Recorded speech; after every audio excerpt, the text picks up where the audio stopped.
Hello YouTube, it is Pi Day. For those of you who don't know what Pi Day is, it is when it is the 14th of March, because the month is 3, the day is 14, as in 3.14. Pi literally makes the world go round. Well, it doesn't, but it does help you calculate the circumference of a circle. But also, it means other things, such as pie, as in the food, and pie, as in Raspberry Pi, of course. That's why I have a vested interest in Pi Day. Let's take a look at some of the Pi Day news for 2019. First up, we have Emma Haruka Iwao smashes the Pi world record with Google help. So what she's done, she has calculated Pi to the record length of 31 trillion digits. The previous record was 22 trillion. So she does work for Google, so she's probably very, very clever. I say probably. I don't think I could go beyond about 8 digits. I wouldn't even know where to start. But yeah, we all know the 3.14. She's gone a bit further.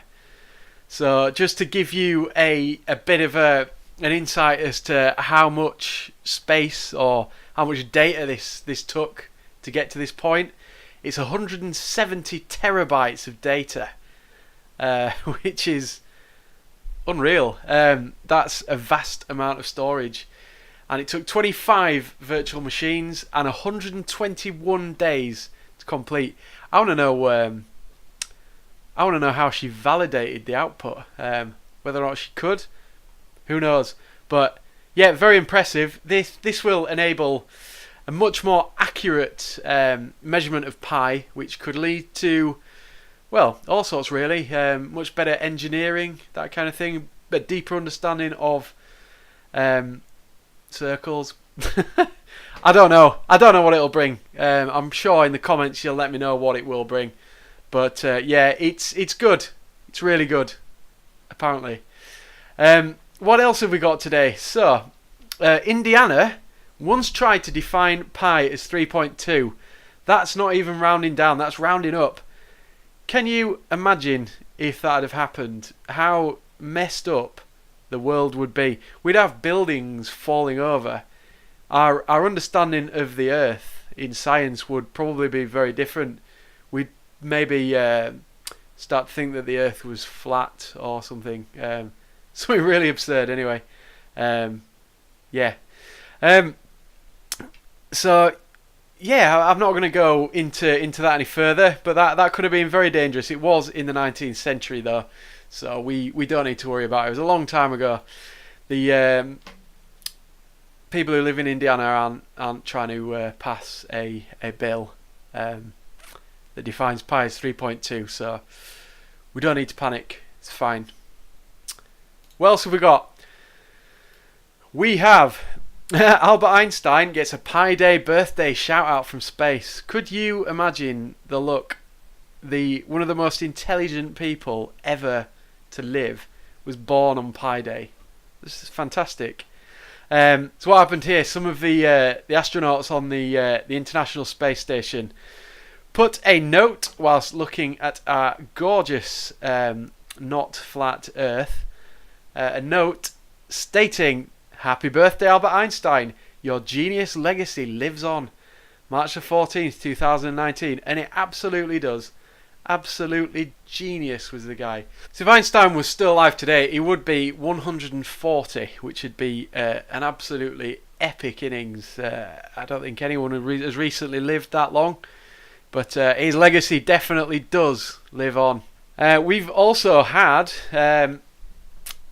2 NASA astronauts and a Roscosmos cosmonaut are set to launch to the ISS on Thursday, and the launch time is set for 3:14. So that's another nice nod to Pi Day. That's great to see.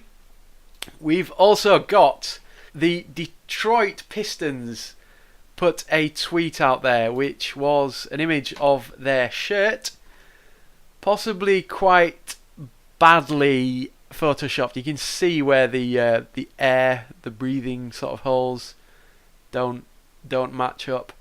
Seemingly renamed themselves to the Detroit Pistons for Pi Day. So very funny. If you want to follow the tweet in the comments below, and you'll see there's some rather interesting responses to what the Detroit Pistons have done here.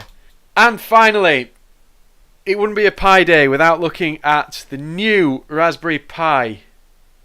Oh, there isn't one. There is no new Raspberry Pi on Pi Day. I'm not that bothered. It would have been nice to see a new model, but I think at the price point that the Raspberry Pis are sold, they're going to struggle to give us much more tech for that price. Given that the Pi 3 Model B Plus still has a 1.4 GHz 64-bit quad-core processor, dual-band wireless, Bluetooth 4.2 and power over Ethernet. We don't need the Raspberry Pi to go any more powerful at this stage. The people who like to use them for emulation are probably begging to get to the point where we can run PS2 games on them. The Raspberry Pi project don't care that much for that, as far as I'm aware. But will we see a new model this year? I don't think we will. I may be wrong, but I have not seen any news bubbling under, although we don't normally hear about it until they actually launch it. So that is Pi Day in a nutshell, and you've probably come here for the giveaway. So the giveaway on this video is a Pi Zero with a case. So this, I've had this a couple of years now. It's the original Pi Zero. It's been used a little bit, but I don't really have much of a use for it now, so I'm going to give it away. So in the comments below you will see opportunity to enter the competition to have this for free. I will be picking one winner completely at random. It's run by Gleam, so it's not going to be fixed in any way. There are ways of getting more entries, such as if you retweet my Pi Day tweet, then that will give you a lot more entries, and also if you follow me on Twitter, that will do the same. So if you're not following me on the socials, then please do so via the competition, so you've got a good chance of winning this. And I will see you in the next video. Thank you for watching.